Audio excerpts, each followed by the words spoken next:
একটা স্টুডেন্ট যখন school life থেকে কলেজ লাইফে এসে বায়োলজির পার্সপেক্টিভ থেকেই বলি, বায়োলজি যদি পড়ে তার কাছে মনে হবে সে একটা পুকুর থেকে একটা সমুদ্রে পড়ে গেছে, এটাই মনে হয় তার। এবং যে টাইম এসএসসির যে টাইম আর এইচএসসির যে টাইম, এটাও তো অনেক ডিফারেন্ট। এইচএসসি লাইফে সম্ভবত 1.5 বছরের মতো সময় পাওয়া যায়, পুরোপুরি 2 বছর তো আসলে পাওয়া যায় না। আমি ভাই আরো একটা ইন্টারেস্টিং বলি, আমি স্টুডেন্টদেরকে এই জিনিসটা বুঝাতে পারি না যে কলেজ লাইফে আসলে 2 বছর নাই। এই বছর ওরা এসএসসি, আমি যদি 27 ব্যাচের কথাই বলি, ওরা এই বছর এসএসসি পরীক্ষা দিল, শেষ করলো মে মাসে প্র্যাকটিক্যাল মিলে মে মাসের 20 তারিখ পর্যন্ত হয়ে গেছে। এই 27 ব্যাচ কিন্তু বোর্ড পরীক্ষা দেবে 2027-এর আর্লি জুনে। এই বছর যেহেতু মিড জুনে হচ্ছে, তাহলে সামনের বছর অবশ্যই আর্লি জুনে হবে, জুলাই তাহলে জুনে হবে।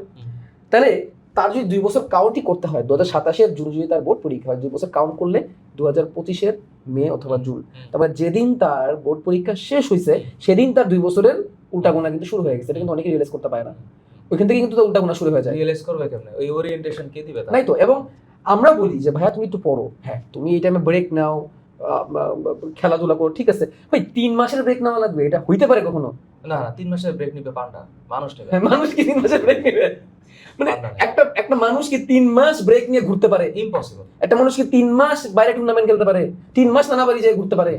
নানা বাড়ি, আমার নানা বাড়িতে যদি আমি 3 মাস যায় বসে থাকতাম, আমার নানি এসে বলতো, আমার মামা এসে বলতো তুই পড়িস না কেন, তুই যা পড়তে যা। এটা বলতে না, তুই সর আর ভালো লাগে।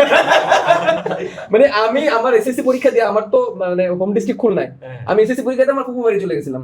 ফুফু বাড়ি যাওয়ার পরে আমি প্রথম 14 দিন মোটামুটি একটু ব্রেক নিয়েছি, এসএসসি পরীক্ষা দিয়ে চলে গেছিলাম। 14 দিন বেড়াইছি। আচ্ছা ঠিক আছে। 14 দিন আমার কাছে এখন মনে হয় অনেক বেশি, এটা 14 দিন বেড়াইছি।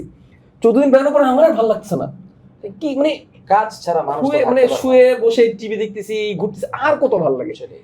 দেন আমার ফুপু বললো, আমার বড় ফুপু বললো যে যা যায় প্রাইভেটে ভর্তি হবে। আমি খুলনায় টিচার খুঁজে খুঁজে যায় ম্যাথ আর ফিজিক্স প্রাইভেটে যায় ভর্তি হয়েছি। একটা স্টুডেন্ট কেন 3 মাস রেস্ট করবে? এবং সে যে 3 মাস রেস্ট করতেছে, সে এটা বুঝতেই পারতেছে না, সে তার 2 বছরের থেকে 3 মাস শেষ করছে। এবং কলেজ শুরু হইতে তো মোটামুটি আগস্ট হয়ে যায়, আগস্টেই তো এবার কলেজ শুরু হলো, রাইট? তাহলে মেয়েতে যদি পরীক্ষা শেষ হয় জুন জুলাই আগস্ট, এবং মোটামুটি ঠিক হইতে হইতে সেপ্টেম্বর, সেট হইতে হইতে, তার মানে 4 মাস শেষ করে এসে যদি একটা স্টুডেন্ট আমার কাছে এসে বলে যে ভাই আমাকে বায়োলজি, আমি তো অনেক পিছিয়ে গেছি, বা আমি বায়োলজি পড়া শুরু করতে চাই, তখন আপনার মেসেজটা কি হবে?